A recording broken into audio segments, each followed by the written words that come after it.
Imagine being part of the National Assembly and being sworn in as an MK party representative, and then jiggy, okay, gulugudu, one day you wake up and all you have is 12,000 rands of your salary instead of what? The over 100,000 rands, and you find out at the same time that you have been expelled from the MK party as well. Therefore, you do not qualify to be a member of parliament. This is exactly what happened to 10 former MK party members, and now they were in court yesterday. What happened in court? Here are some of the highlights, but just to bring you up to speed, it is alleged, okay, that former President Jacob Zuma is a dictator inside that MK and that there is no constitution. But let's get into it.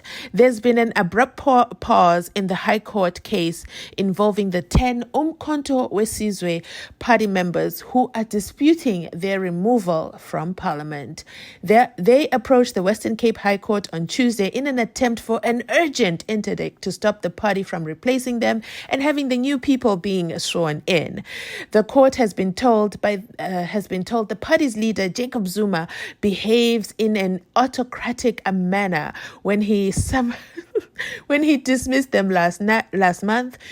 And the court heard that Zuma removed the disgruntled MPs because they did not possess the right skills to serve as parliamentarians. The 10 are part of a larger group of 18 expelled from the party last month and consequently lost their parliament seats.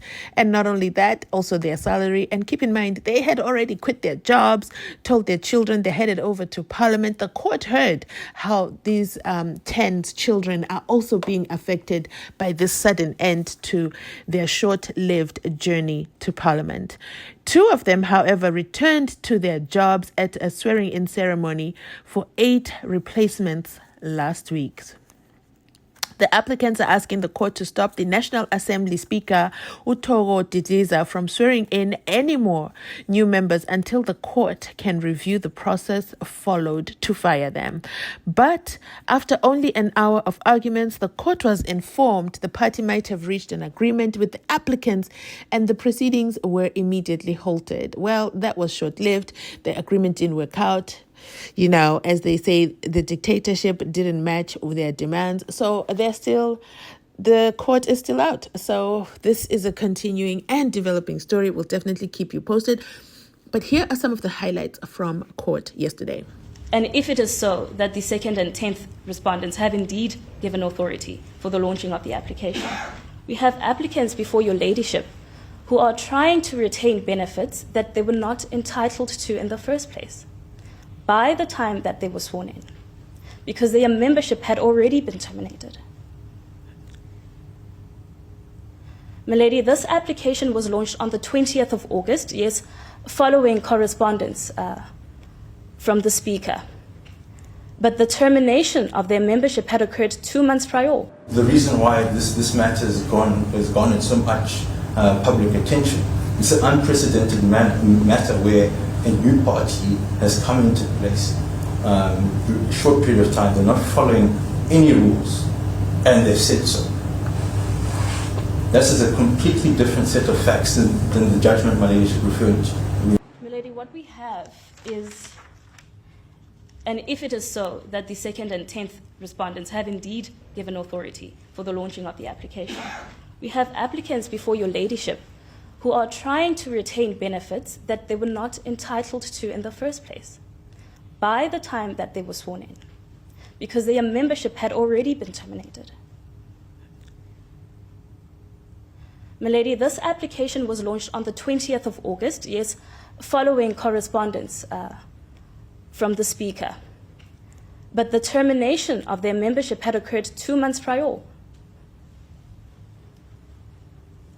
So urgent was the application that they had sought for the 1st and 2nd respondents to file a notice to oppose on the same date and an answering affidavit on the same date at 4 o'clock for the matter to be heard on the 21st.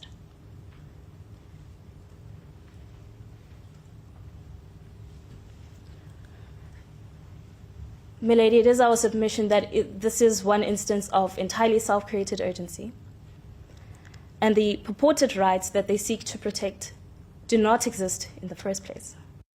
He cannot do this, and the reason why he cannot do this is the harm that the carnage that he's leaving behind of members of the MK party. He admits to having ended their membership of the party and the National Assembly abruptly, without following any procedure.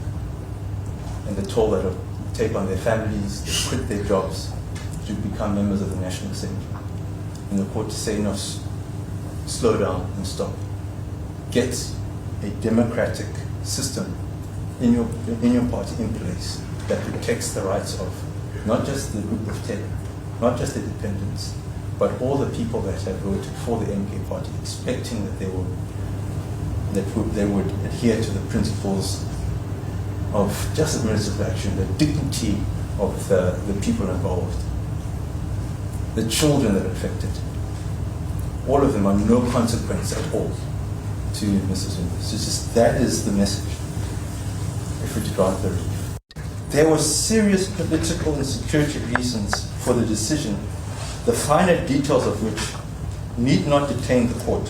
Suffice to say that the space we operate is highly competitive, susceptible to infiltration and even politically motivated violence, which must be avoided and prevented at all costs. So that is paragraph 7.7 of the answering affidavit. My lady, those are the words of a dictator who says that there may be problems